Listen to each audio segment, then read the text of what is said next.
Hello students, welcome back. स्वागत है आप सभी बच्चों का हमारे विद्यालय MDI स्कूल मिल्कीपुर के ऑनलाइन क्लासेस में। बच्चों, मैं हूं महेंद्र तिवारी और आज हम बात करेंगे कक्षा 8 के विज्ञान विषय की। कौन सा क्लास? कक्षा 8। कक्षा 8 के विज्ञान विषय की आप लोग जो है कक्षा 8 में पहुंच चुके हैं 7th पास करके। आज से हम आप लोगों को कक्षा 8 के विज्ञान विषय को पढ़ाएंगे, ठीक है। तो सबसे पहले यह जानना आप लोगों के लिए बहुत आवश्यक है कि जो ये नई किताब हमारी लग रही है, यानी जो कक्षा 8 की बुक है विज्ञान की, इसमें कौन कौन से पाठ हैं, क्या क्या इसका सिलेबस है, ठीक है। तो बच्चों, हम आपको बताना चाहेंगे कि आप लोग देख सकते हैं हमारे हाथ में ये कक्षा 8 की विज्ञान विषय की किताब है, माध्यमिक शिक्षा परिषद उत्तर प्रदेश की, ठीक है। यहाँ कक्षा 8 लिखा हुआ है, इसी बुक से आप लोगों को पढ़ाया जाएगा, ठीक है। नया संस्करण है, नई बुक है, और आप लोग भी जिनके पास बुक नहीं है वो लोग जो है बुक अपनी खरीद लीजिए। और क्योंकि कोरोना जैसी इस भयंकर महामारी में हम आप लोगों को केवल ऑनलाइन शिक्षा ही दे पा रहे हैं, इसलिए आप लोग जितना भी यहाँ से भेजा जा रहा है उनको वीडियोस को बराबर देखते रहिए, अपने होमवर्क को बराबर करते रहिए। तो चलिए फिर से पॉइंट पर आते हैं कि हम बता रहे थे कि आप लोगों को कक्षा 8 का विज्ञान विषय पढ़ाएंगे। तो देखिए, सबसे पहले हम आज आप लोगों को ये बताना चाहेंगे कि विज्ञान विषय में किन किन लेसनों को आपको पढ़ना है, क्या आपका सिलेबस बनता है जो 8th क्लास का है। तो ध्यान दीजिएगा बच्चों, जो आपका 8th क्लास का सिलेबस है, 8th क्लास के सिलेबस में आपका पहला लेसन है विज्ञान, ठीक है। ये इधर लिखा हुआ है, ऊपर क्लास 8 लिखा हुआ है, लेसन लिखा हुआ है विज्ञान। यहाँ विषय सूची लिखी हुई है कि कौन कौन से विषय आएंगे, यानी प्रकरण, ये पूरा विषय सूची है। ये क्लास का नाम है विज्ञान, इधर इकाई लिखी हुई है कौन कौन से लेसन आएंगे, और यहाँ पर लिखा हुआ है लेसनों के नाम, ठीक है। हम बताते हैं आपको कि किन किन इन लेसनों में आपको किन किन लेसनों में क्या क्या पढ़ना है। ध्यान से देखिए, यहाँ पर जो है हमने लिखा है केवल 10 लेसन था, परंतु वास्तव में आपकी बुक में जो है यहाँ पर है 17 लेसन, 17 पाठ हैं, ठीक है। और यहाँ पर 17 पाठ आ नहीं सकते, जगह कम है, इसलिए हमने 10 को अभी बताया है। इसके बाद 7 लेसन को हम बाद में शेयर करेंगे, ठीक है। तो चलिए स्टार्ट करते हैं। पहला लेसन है, ध्यान दीजिए बच्चों, आपका विज्ञान एवं तकनीक के क्षेत्र में नवीनतम प्रगति। क्या? विज्ञान एवं तकनीक के क्षेत्र में नवीनतम प्रगति। नवीनतम प्रगति, देखिए विज्ञान एक ऐसा विषय है जिसमें हमेशा कुछ न कुछ प्रयोग होते रहते हैं और धीरे धीरे कुछ न कुछ विकास होता रहता है। हर चीज में पहले से कुछ न कुछ डेवलपमेंट हुई है। तो पिछले जो 1-2 वर्षों में क्या प्रगति हुई है, हम इस लेसन में जानेंगे, पहले लेसन में, कि जो विज्ञान है और जो विज्ञान का क्षेत्र है उसमें क्या क्या चेंजेस, क्या क्या जो परिवर्तन हुआ है। लेसन नंबर 2 में जानेंगे हम मानव निर्मित वस्तुएं, यानी कि मनुष्य के द्वारा बनाई गई वस्तुओं के बारे में, ठीक है। लेसन नंबर 3 में हम जानेंगे परमाणु की संरचना, परमाणु की संरचना, स्ट्रक्चर ऑफ मॉलिक्यूल्स, एटम्स, ठीक है। और जो परमाणु होते हैं, अणु होते हैं, एटम मतलब अणु, उन सब चीजों की संरचना के बारे में हम इसमें पढ़ेंगे। लेसन नंबर 4 में हम पढ़ेंगे खनिज एवं धातु, क्या होती है खनिज और क्या होती है धातु। धातु सब लोग जानते हैं, जैसे सोना चांदी, ठीक है, ये सारी चीजें धातु हैं। लेसन नंबर 5 में हम पढ़ेंगे सूक्ष्म जीवों का सामान्य परिचय एवं वर्गीकरण, जो छोटे छोटे जीव होते हैं जिनको हम आंखों से नहीं देख सकते हैं, माइक्रोबायोलॉजी, ठीक है, जिसका सूक्ष्म जो माइक्रोब्स होते हैं, जीवाणु, उनको पढ़ेंगे। वो हमारे प्रकार से हमारे लिए किस प्रकार से यूजफुल है, किस प्रकार से हार्मफुल है, यानी किस प्रकार से लाभ करते हैं, किस प्रकार से नुकसान करते हैं। इसके बाद लेसन नंबर आपका 6 में पढ़ेंगे कोशिका से अंग तंत्र तक। कोशिका मानव शरीर की सबसे छोटी इकाई, जैसे घर बनाने के लिए सबसे पहली चीज होती है ईंट, ईंट जोड़कर जो घर बनता है, हमारा शरीर कोशिकाओं से मिलकर बना है। कोशिकाओं को मिलने से बच्चों, कोशिकाओं से मिलकर एक ऊतक बनते हैं, टिश्यूज बनते हैं, ऊतक से फिर मांसपेशियां बनती हैं, मांसपेशियों से एक अंग यानी एक हाथ बनता है, फिर कई अंगों को मिलाकर एक अंग तंत्र बनता है। यानी क्या बता रहे, कोशिका से अंग तंत्र तक, यानी 0 to 10, यानी 0 से 10 या 100 कह सकते हैं, जहां तक हो सकता है, यानी 0 से एकदम शुरू किए हैं और अपर तक ले गए हैं, कोशिका से शुरू किए हैं, अंग तंत्र तक लेकर गए हैं। इसके बाद लेसन नंबर 7 है जंतुओं में जनन। जंतुओं में जनन का मतलब होता है, जनन क्या होता है, किसी जीवधारी के द्वारा अपने समान बच्चों को जन्म देना जनन कहलाता है, ठीक है। इसमें आप जानेंगे कि जंतु किस प्रकार से प्रजनन करते हैं और कैसे कैसे जनन की प्रक्रिया होती है। इसमें पढ़ेंगे आप लेसन नंबर 8 में किशोरावस्था। किशोरावस्था का मतलब होता है जो छोटे बच्चे होते हैं उनकी किशोरावस्था, किशोर का मतलब बालक, उनकी कैसे देखभाल की जानी चाहिए, उनके जीवन में क्या क्या चीजें महत्वपूर्ण है। लेसन नंबर 9 में आप पढ़ेंगे दिव्यांगता। दिव्यांगता का मतलब जिसे जो है पहले विकलांगता कहते थे, बाद में जो है मोदी सरकार ने इसको बदल कर जो है इसका नाम लोगों को दिव्यांग कहा जाने लगा, यानी कि जिसके दिव्यांग हो।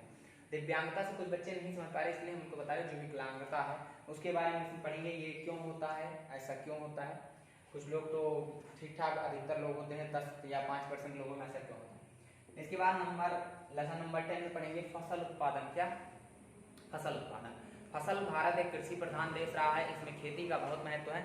इसमें हम 10 लेसन में पढ़ेंगे फसलों का किस प्रकार उत्पादन हो रहा है हमारे देश में और किस प्रकार से उसका उत्पादन बढ़ाया जा सकता है। इस प्रकार बच्चों आप ध्यान देंगे कि यहाँ आपका 1 से लेकर 10 लेसन तक हो गया है। यहाँ लेसनों के नाम लिखे हुए हैं। टोटल आपके 7 लेसन थे, तो 17 में से हमने 10 माइनस कर दिया, यानी 7 लेसन आप लोगों के बचे हैं। आप लोग इन लेसनों को अपनी कॉपी में नोट कर लीजिए, तब तक हम आगे के जो 7 लेसन है इनको हम बताते हैं।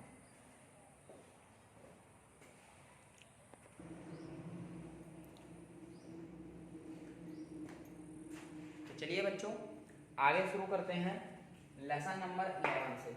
लेसन नंबर 11 यानी कि 11वें पार्ट से शुरू करते हैं।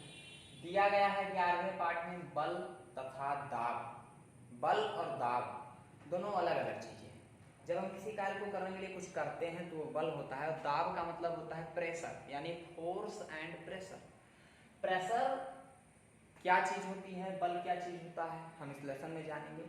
और कैसे जो है इनकी क्या क्या इकाइयां होती हैं, कैसे जो है इनको नापा जाता है, ये हम लोग किस लेसन में जानेंगे, 11 नंबर लेसन में। लेसन नंबर आपका जो 12 है, 11 नंबर कंप्लीट हो गया।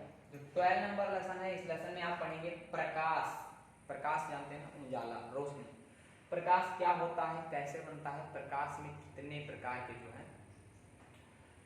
रंग होते हैं, और प्रकाश यंत्र, प्रकाश के कुछ यंत्र भी बनाए गए हैं। आप लोग जब पढ़ेंगे तो जानेंगे कि क्या क्या होते हैं प्रकाश यंत्र। लेसन नंबर 13 जिसका नाम है विद्युत धारा, यानी कि इलेक्ट्रिसिटी।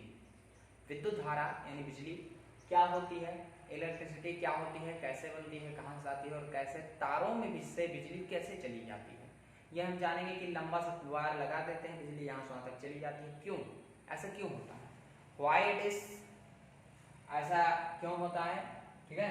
इसके बाद आपका जो अगला लेसन है, लेसन नंबर 4 चुंबकत्व। चुंबकत्व मतलब वह गुण, चुंबक के अंदर एक गुण होता है कि किसी लोहे को अपनी तरफ खींचता है।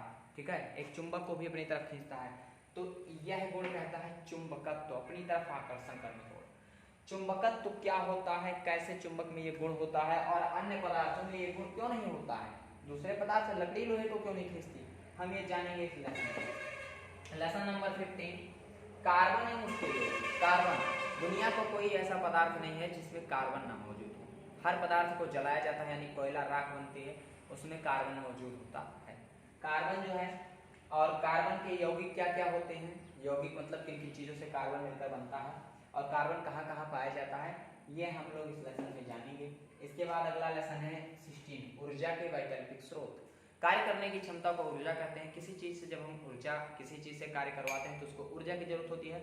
जैसे मान लीजिए हमारी गाड़ी चल रही है तो उसको पेट्रोल की जरूरत है। ठीक है, हम लोग जो है अदर कार्य भी करते हैं, दौड़ रहे हैं, हमारे शरीर में भोजन की जरूरत होती है, भोजन से हमको ऊर्जा मिलती है। ठीक है, इस प्रकार से। लेकिन ऊर्जा के वैकल्पिक स्रोत, सूर्य भी ऊर्जा का एक स्रोत है, लेकिन अगर कभी सोचिए कि अगर पेट्रोल खत्म हो जाए, ठीक है, या मान लीजिए जो हमारे स्रोत है वो समाप्त हो जाए, पानी से भी ऊर्जा मिलती है, तो हमने कुछ वैकल्पिक स्रोत भी बनाए हैं। वैकल्पिक स्रोत का मतलब बच्चों ऐसा होता है, जो वैकल्पिक का मतलब कि एक चीज के अलावा दूसरी चीज भी हो, जैसे जो हमारे मेन सोर्स होते हैं उनको हटा दिया जाए, कुछ अदर्स हैं।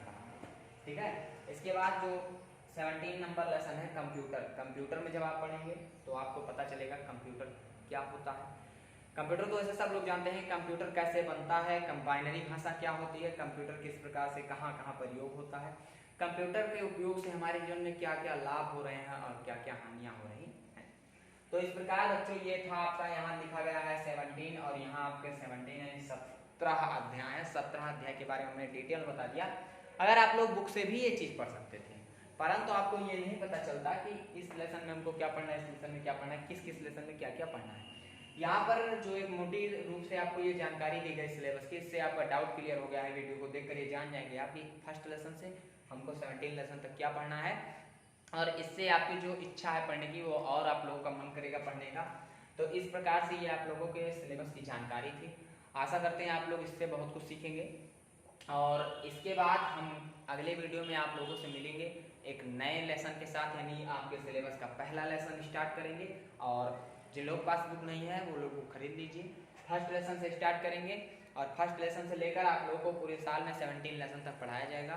ठीक है, इस प्रकार आपका ये था सिलेबस। और मिलते हैं आप लोगों से एक नई वीडियो में और एक नए लेसन के साथ। तब तक के लिए आप सभी लोग जो है सोशल डिस्टेंसिंग का पालन करिए और कोरोना महामारी में बाहर निकलने से सुरक्षित रहिए, कम बाहर निकलिए और एक दूसरे से नियमित दूरी बनाकर रखिए। आप स्वच्छता का विशेष ध्यान रखिए, क्योंकि एक लेसन भी है स्वच्छता जिसमें हम आप लोगों को बताएंगे।